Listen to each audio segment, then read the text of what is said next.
Afternoon, everybody. Dan here. How you doing? Well, it's 1 o'clock in the afternoon here in California, and I just finished watching Zack Snyder's Justice League.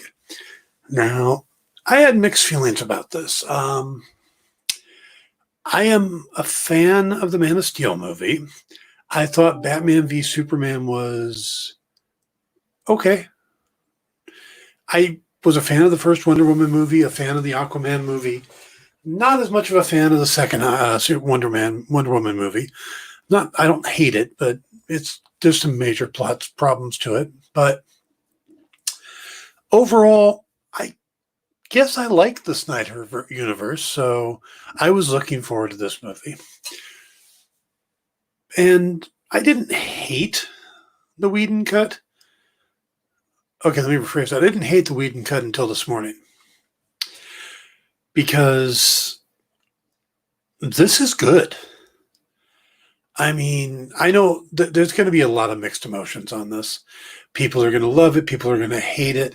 People are going to say it's way too long. People are going to say it's bloated. I mean, there's going to be a lot of negativity because for some reason, DC movies always get negativity. People seem to love to hate them or hate to love them or whatever. And I'm not that guy. My bottom line is when I sit down and watch a movie, I want it to be good. I want every DC movie to be good. I want every Marvel movie to be good.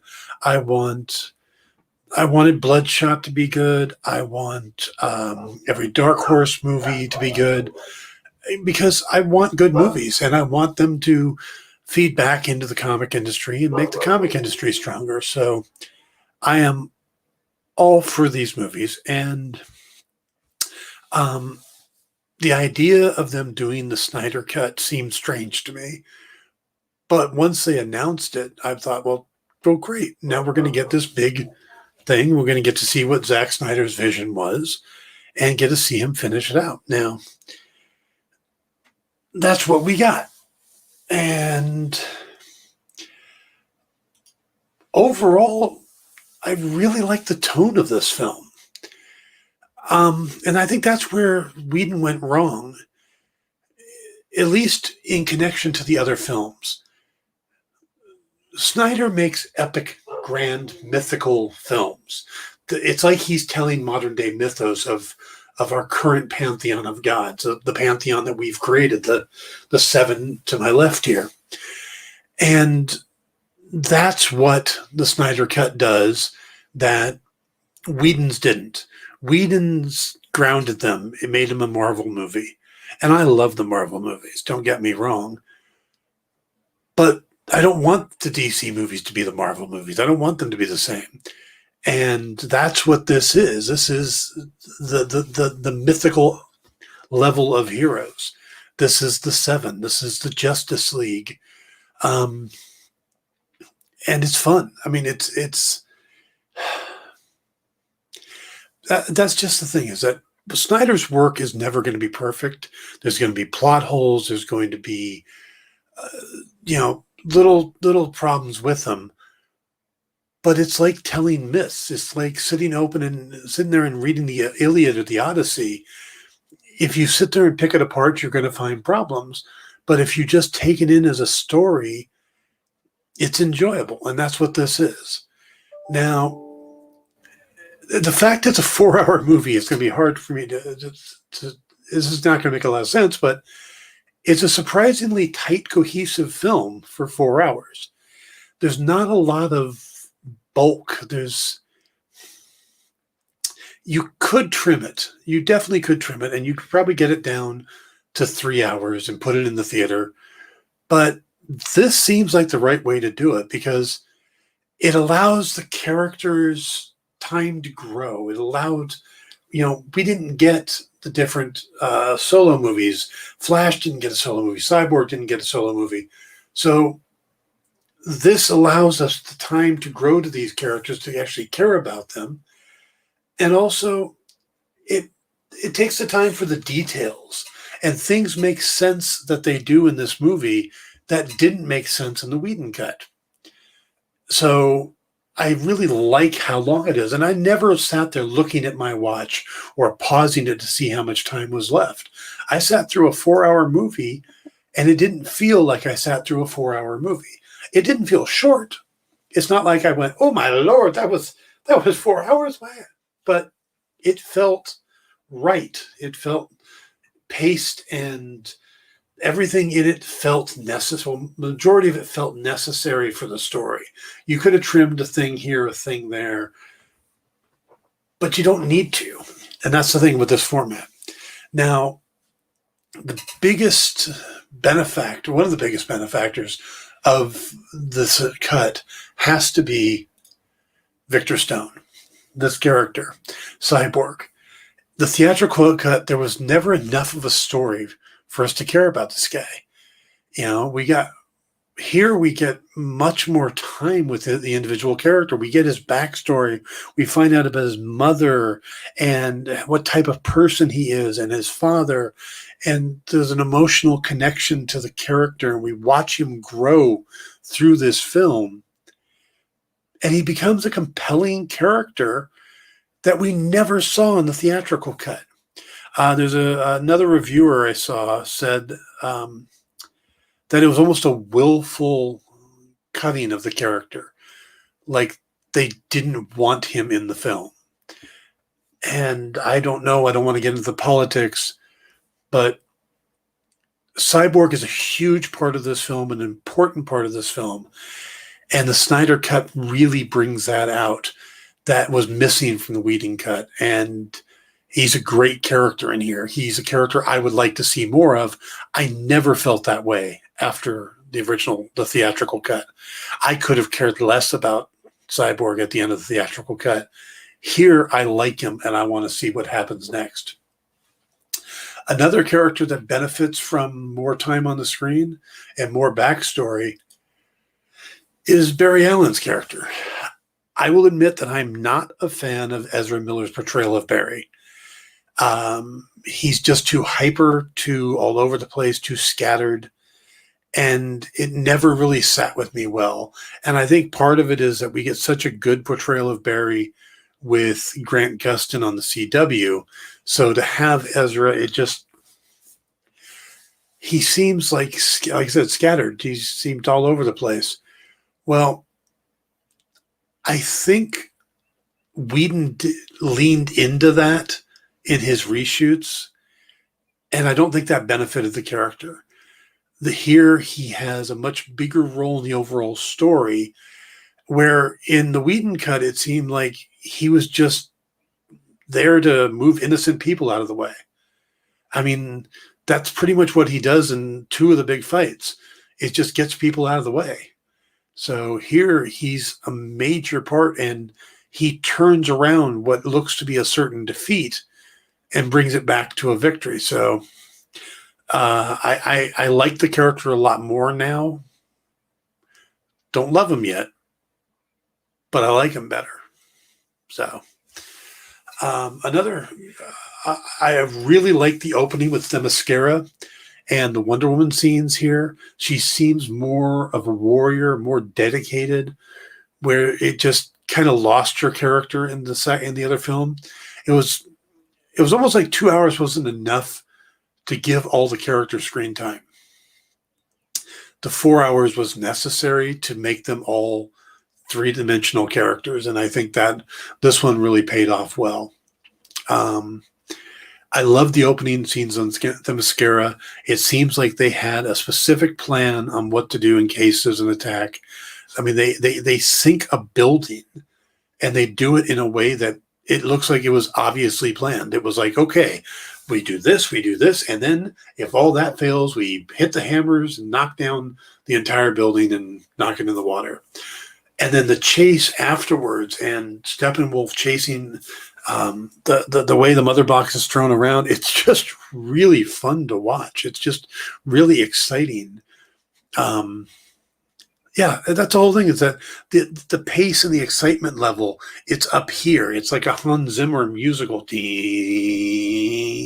just constantly ramping up. And it starts with that scene, and I think it's done really well. But I think all of Wonder Woman's scenes are done that well. that way. And I really liked somebody didn't see much of in the other film and the other release is her interactions with Alfred. And I think when you're looking at her as a 5,000-year-old character or however old she is,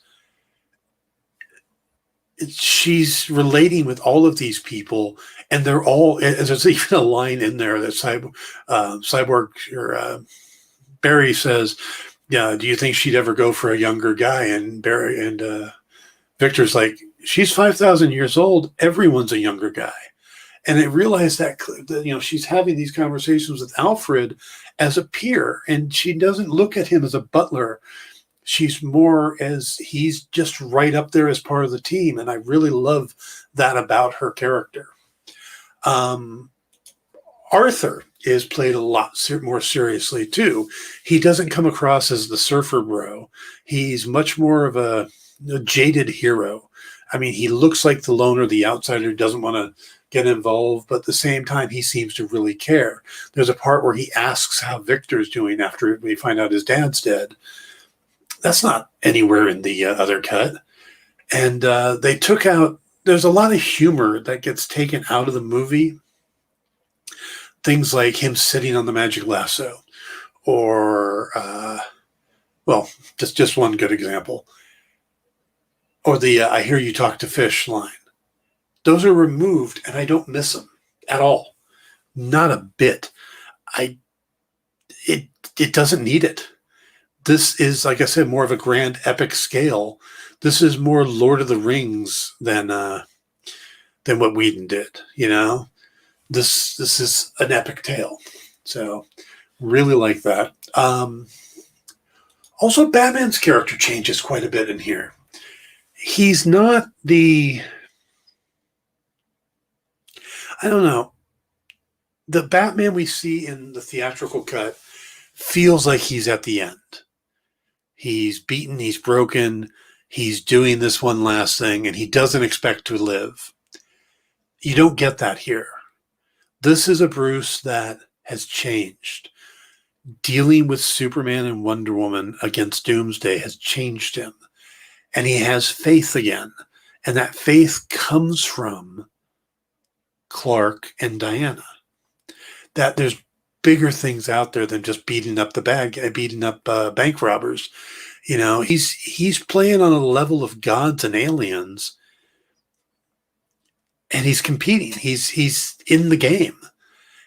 That's amazing, but he's running on faith, and that's not something we normally get from Batman. He's angsty, he's broken, he's brooding. This one is older, and he sees what being part of a team could be. And he's dedicated to saving this planet, whatever cost. But he's willing to do it. He's willing to open up to new ideas and new experience and new, the idea of counting on others. So I really like that feel for the character in this one. And of course, there's Superman. This movie is so much better than how they handled him in the other one.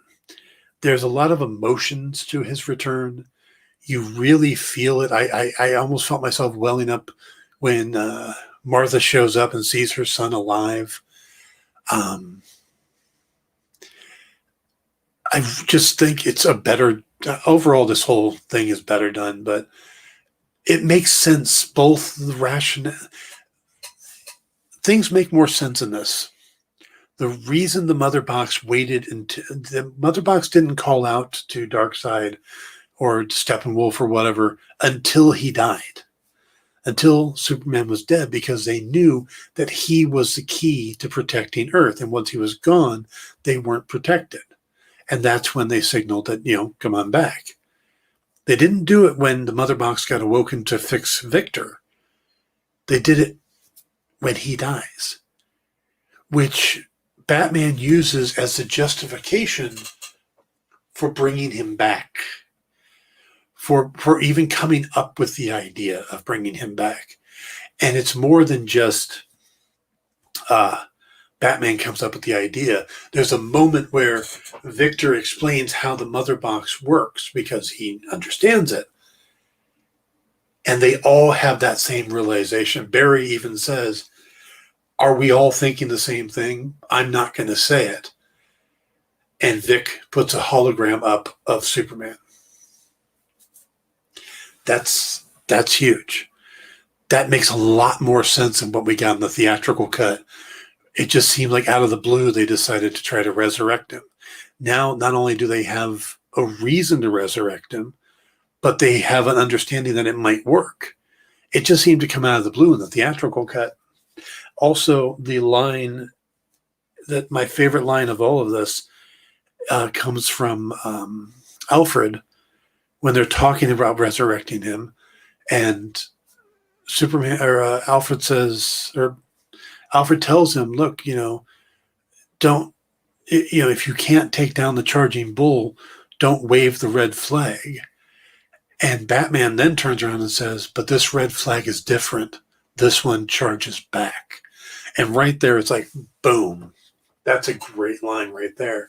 And we see why Batman is so focused on bringing him back, because he knows that Clark is the key. And that's the big difference between the theatrical cut and this cut, is the logic is there. The flow of the story is there. It all makes sense. And that's why I say it's a tight, cohesive story that doesn't have that much, that really have any fluff, because everything is important to the overall story. And this is a big, grand, epic, I keep saying that, grand, epic scale. But it made more sense. Now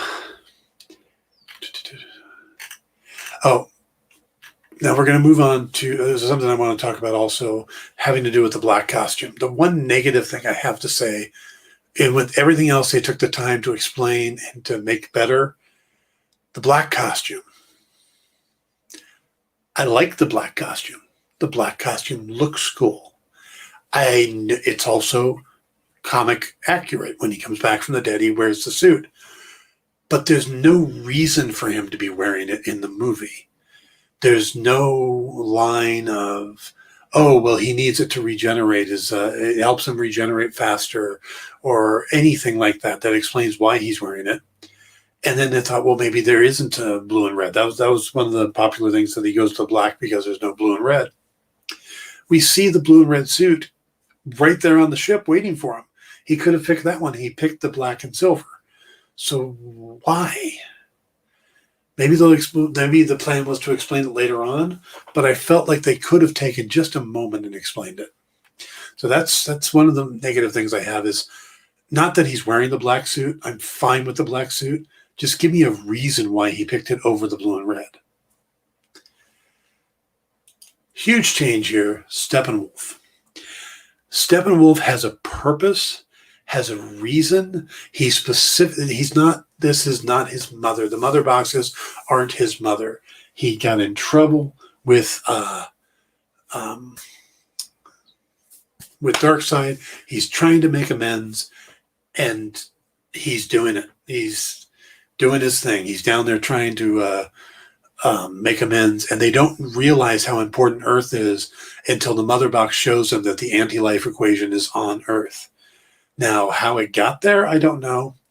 And we see it in the opening battle with the gods and stuff, and the Atlanteans and the Amazons. But did maybe Darkseid left and forgot where it was, and now he's trying to find it again? Or was he using the anti-life equation and got pushed off and then forgot where it was? I don't know why he doesn't know where it is. But now that he knows it's there, and that's the whole purpose, is that Steppenwolf figures out the anti-life equation's there. Darkseid wants it. So that's going to get him back in Darkseid's good graces. But that makes Earth target number one. And Darkseid is freaking awesome.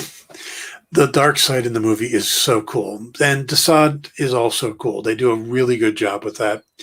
But the villains here really make the scale. They make it a bigger thing, and they're a true menace. It does. I mean, it feels like when Superman shows up, that Steppenwolf just wasn't up to par anymore. And he wasn't, because Superman is definitely more powerful than Steppenwolf. But we don't have Superman through most of the movie. When we finally get him back, it's party time. Our dark side, that's much bigger. So now that we got Superman back on our side, they're bringing in their A-team. But that would have been future movies.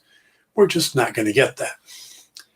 Now, I mentioned the black suit. Could have done without. I at least wanted a line to explain the black suit. But the nightmare stuff, I got mixed feelings on it. I like the idea and the concept of the nightmare stuff. I get where he's going story-wise, that it was going to be in the future, that Lois is going to get killed when Darkseid shows up, and that Superman is going to be turned and is going to, that's what leads to the nightmare world. Is that Darkseid then is able to manipulate Superman and turn him against the planet.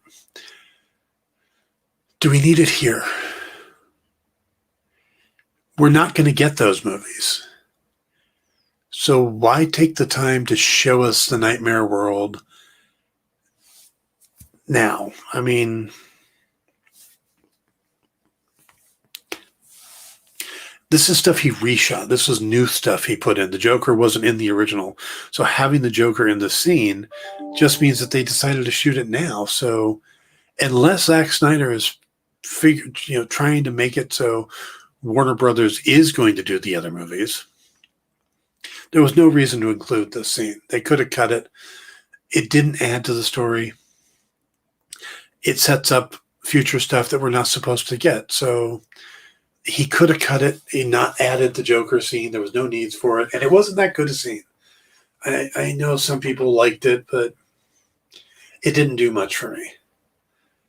So it ties into the other stuff with the Flash going back in time and whatnot, but I could have seen that. I mean, if they're never going to do the future stories, the other ones, then it would almost be worthwhile to put these out without the Nightmare World stuff in it, because they only make sense in context of what's coming.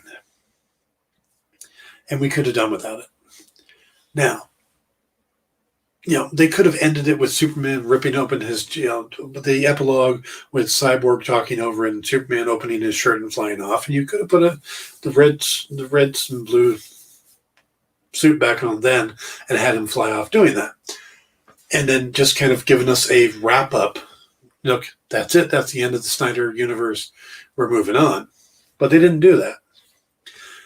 They also teased Martian Manhunter. He has 2 scenes in the movie. They're a little strange to me. I loved having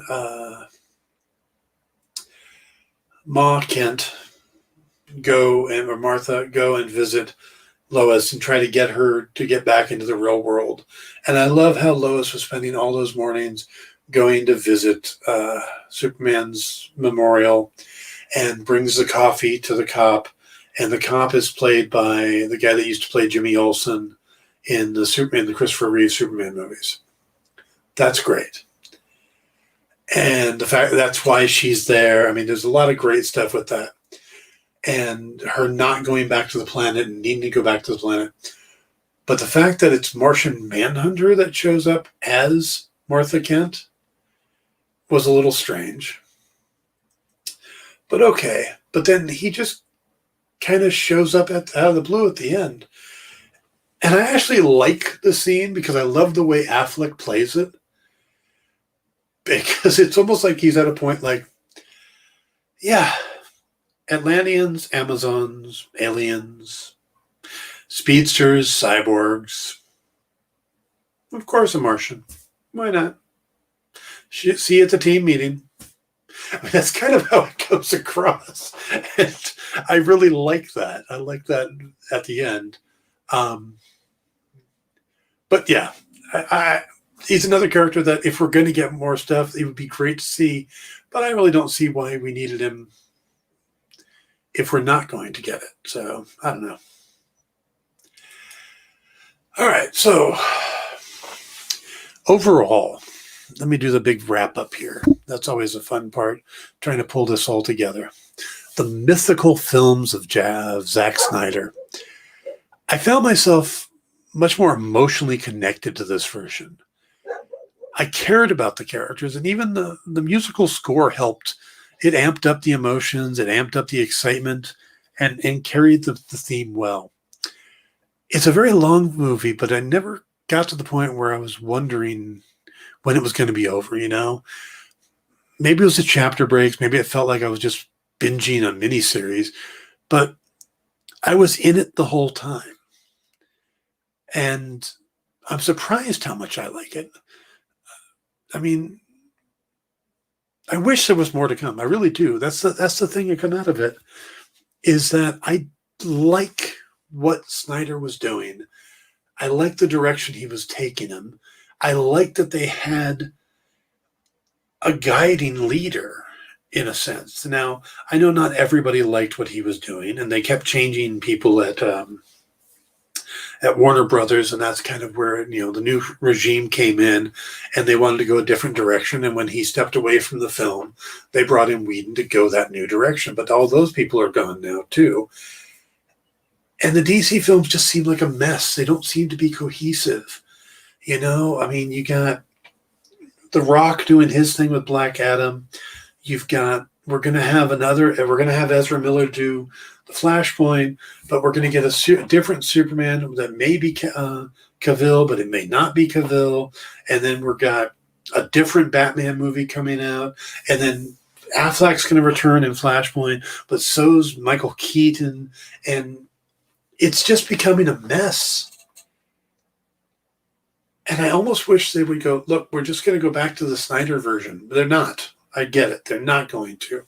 But at least there was a cohesive line, I mean, look how good the first Wonder Woman movie was with him as a producer, and look what a train wreck the second one was.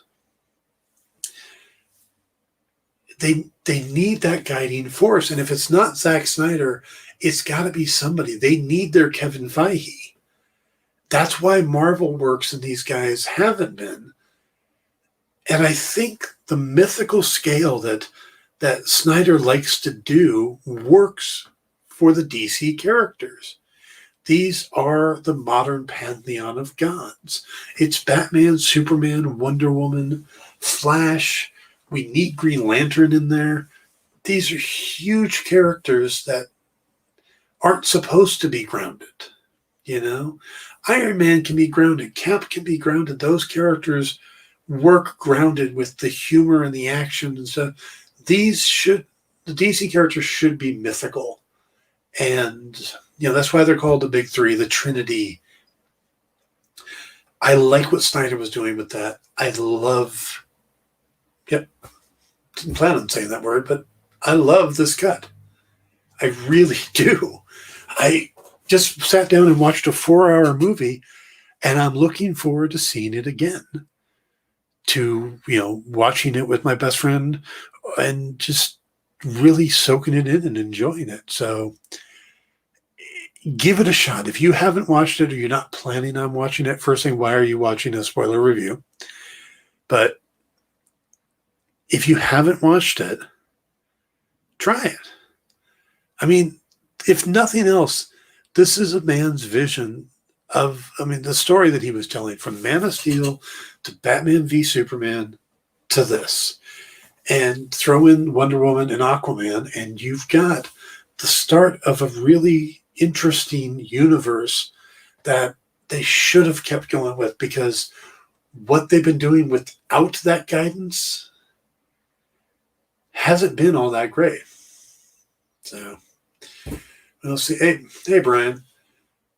Brian says he's 40 minutes in. He's not a fan. Well, I got to tell you, I became a fan pretty quickly on it. So, like I said, some people are going to love it. Some people are going to hate it. I think it's going to be that way. But for some reason, DC movies get that more than maybe Marvel does. They get the polarization that the other movies don't. So I hope it turns around for you, Brian. I do like the film, so. But all right, guys, that's pretty much my thoughts on it. I will be back tonight at 7 o'clock to do a pre-show for Falcon and the Winter Soldier. Like I said, I'll be getting you guys up to date on where the characters are, answering any questions you got, and I'm going to give my predictions, what I think are going to happen. And like I said, it's not going to be, I'm predicting mutants and Fantastic Four. It's not that crazy stuff. It's what I think is going to happen based on the comics that appear to be the basis for the story and how I think it'll work in the MCU. And I also don't expect to be right, so it's more of a fun thing. But I hope you join me at 7 o'clock tonight. Otherwise, have a great afternoon, and we'll talk soon.